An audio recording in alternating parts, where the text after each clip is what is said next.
आजचा विषय आहे दोन शक्ती. आपल्या सगळ्यांना माहीत आहे की ह्या सृष्टीमध्ये दोन प्रकारच्या शक्ती आहेत. एक चांगुलपणाची आहे, एक दुष्टपणाची आहे.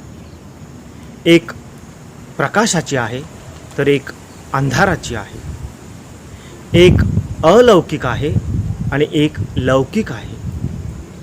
आणि ह्या दोन शक्तींद्वारे आपलं जीवन फुलविण्यासाठी किंवा नाशवंत बनविण्यासाठी आपल्याला आपलं अंतर्मन नेहमी प्रेरणा देतो किंवा आपल्याला आव्हान करतो. एक शक्ती जी आपल्याला प्रेरणा देऊन आपलं जीवन प्रगतीच्या मार्गावरती नेते आणि दुसरी शक्ती जी आपल्याला अधोगतीच्या मार्गावरती नेते. आणि ह्याच विषयाला धरून आजची गोष्ट आहे दोन मडक्यांची. एक माळी दोन मडकी आपल्या खांद्यावरती घेऊन आपल्या मालकाच्या घरापर्यंत जात असे आणि त्या विहिरीपासून ते मालकाच्या घरापर्यंत जाण्याच्या त्या प्रवासामध्ये अनेक गोष्टी तो पाहत असे. एक दिवस तो या दोन्ही मडक्यांचं संभाषण ऐकतो आणि त्या संभाषणामध्ये तो ऐकतो की हे जे मडकं आहे जे पूर्ण आहे ते मडकं ह्या ज्या दुसऱ्या मडक्यामध्ये जे छिद्र आहे त्या छिद्राकडे पाहून त्याच्याबद्दल नालस्ती करतो. हे पूर्ण मडकं ह्या मडक्याला सांगतो की बघ तुझ्याकडे, तू कसा आहे, तुटलेला आणि फुटलेला, दुर्बळ, कमकुवत. तुझ्यामधलं पाणी तर संपूर्णपणे सांडून जातं जोपर्यंत तू मालकाच्या घरात पोचतो तोपर्यंत. माझ्याकडे बघ, मी पूर्ण आहे, माझ्यामध्ये काहीच छिद्र नाहीत, मी कमकुवत नाही, मी परिपूर्ण शक्तिशाली आहे. आणि म्हणून माझ्यामधलं पाणी मालकाच्या घरापर्यंत पोचताना पूर्ण राहते. हे जे मडकं आहे ते मडकं ह्या मडक्याला सांगतं की तू बोलतो ते खरं आहे, मी खरोखर कमकुवत आहे, मी काही कामाचा नाही, I am good for nothing, मी असाच आहे, मी काय करावं मला समजत नाही. आणि हे संभाषण हा माळी ऐकतो आणि ह्या दोन्ही मडक्यांना तो सांगतो की उद्या आपण त्या विहिरीपासून आपल्या मालकाच्या घरापर्यंत पोहोचत असताना तुमच्यामध्ये असलेल्या पाण्याकडे लक्ष देऊ नका, तर तुमच्या खाली असलेल्या त्या जमिनीकडे लक्ष द्या. आणि मग तो दुसऱ्या दिवशी त्यांना घेऊन येत असताना ही दोन्ही मडकी आपल्या खाली असलेली ती जमीन असते त्याच्याकडे पाहतात. आणि मग तो माळी घरापर्यंत पोहोचल्यानंतर ह्या दोन्ही मडक्यांना विचारतो की तुम्ही काय पाहिलं. आणि हे मडकं सांगतं की मी पाहिलं की खाली सुंदर अशी जमीन आहे, भुसभुशीत अशी माती आहे आणि त्याच्या बाजूला चांगला आपला हा रस्ता देखील आहे. आणि हे मडकं सांगतं की मी पाहिलं की तिथे भुसभुशीत जमिनीमध्ये छोटी छोटी चिमुकली अशी झाडं उगवलेली आहेत आणि त्या चिमुकल्या झाडांवरती चिमुकली फुलं आलेली आहेत. माझ्या प्रिय बंधू-भगिनींनो, आपल्या जीवनाकडे आपण पाहत असताना कधी कधी आपली दिशाभूल होऊ शकते. आपली दिशाभूल चांगल्या मार्गाने पण होऊ शकते आणि वाईट मार्गाने पण होऊ शकते. आणि म्हणून त्या दोन शक्ती कोणत्या आहेत ह्याची जाणीव असणे फार गरजेचं आहे. एक दिशाभूल अशी होऊ शकते की आपण पूर्ण आहोत अशी आपली समज होऊ शकते, आपण शक्तिशाली आहोत अशी आपली समज होऊ शकते.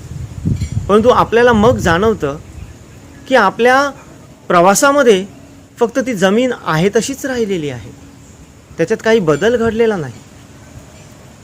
दुसरी समज अशी पण आपली होऊ शकते की आपण खूप कमकुवत आहोत, कमजोर आहोत, काहीच आपल्याने होऊ शकत नाही अशी समज होऊ शकते.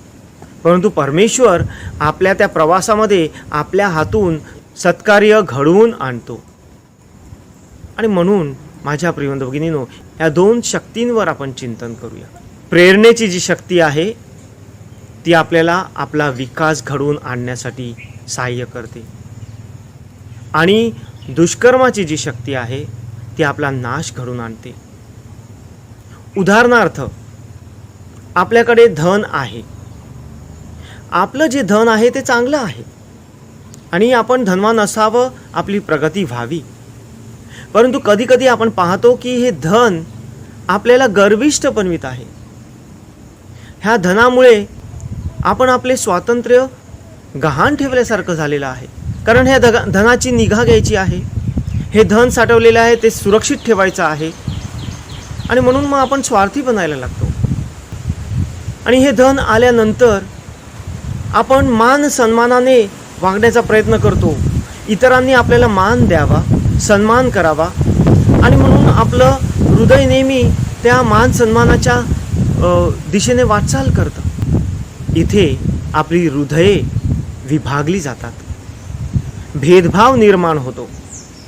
मान सन्मान, प्रतिष्ठित माणूस आणि अप्रतिष्ठित, गरीब, टाकाऊ, ह्या मान सन्मानानंतर आपला अहंकार फुगतो आणि तो अहंकार फुगल्यामुळे आपले नातेसंबंध तुटतात.